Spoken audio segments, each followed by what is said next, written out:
আমার বিয়ের ৯ মাস চলে। এখন আমি ৭ মাসের প্রেগনেন্ট।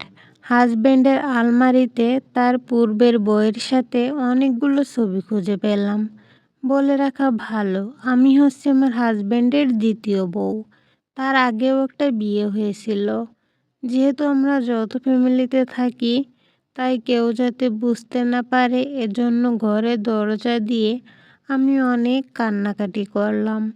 তারপর ছবিগুলো ছিঁড়ে ফেললাম। আসলে রাগ সামলাতে না পেরে ছবিগুলো ছিঁড়ে ফেলেছিলাম। তাছাড়া অনেক বেশি কষ্ট পেয়েছিলাম আমি। এটা ভেবে যে এখনও কেন পূর্বের বউয়ের ছবি আলমারিতে থাকবে। আমি যেহেতু তার বর্তমান স্ত্রী, এগুলো রাখা তো অপরাধ। এটা তো উচিত না। কিন্তু তারপর থেকেই ঝামেলার শুরু। সব দোষ নাকি আমার, তাদের কোনো দোষ নেই। এটা নাকি হতেই পারে। কিভাবে হতে পারে আমি জানি না। এটা আমার এতটাই অন্যায় হয়েছে যে হাসব্যান্ড আমার সাথে খুবই খারাপ ব্যবহার করলো। হাসব্যান্ড বলল তার অনুমতি ব্যতীত নাকি তার আলমারিতে হাত দেওয়া যাবে না। এটা নাকি উচিত হয়নি আমার। আমাকে নানান ভাষায় গালিগালাজ আর খারাপ কথা বলা হচ্ছে। আগের বউয়ের সাথে তুলনা করা হচ্ছে। অথচ আমি এখন ৭ মাসের প্রেগনেন্ট। এই অবস্থায় আমাকে বাড়ি থেকে বেরিয়ে যেতে বলছে।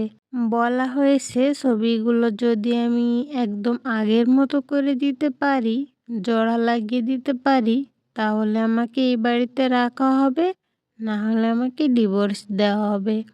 আর হ্যাঁ, এক্স ওয়াইফ কিন্তু মারা যায়নি। যদি মারা যেত তাহলে বিষয়টা অন্যরকম হতো।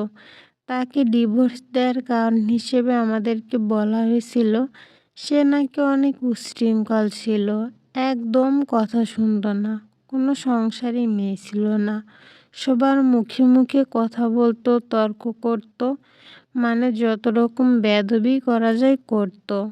এগুলোই আমাদেরকে বলা হয়েছিল। এই কারণে নাকি তাদের ডিভোর্স হয়ে গিয়েছিল। অথচ আমি এখন যখন কষ্ট পেয়ে কাপল ছবিগুলো ছিঁড়ে ফেলেছি, তখন আমাকে শর্ত দেওয়া হয়েছে ছবি জোড়া লাগাতে হবে, নয়তো আমাকে ডিভোর্স দেওয়া হবে। এই ৭ মাসের প্রেগনেন্ট অবস্থায় আমি এখন কি করতে পারি? আমি কিচ্ছু বুঝতে পারছি না। আমি এখন এই অবস্থায় কি করব? কোথায় যাব? আমি যে সন্তানের মা হতে চলেছি, কি করব আপনারাই আমাকে একটু বলে দেন। আসলে এটা একটা আপুর বাস্তব জীবনের কাহিনী, কোনো গল্প নয়।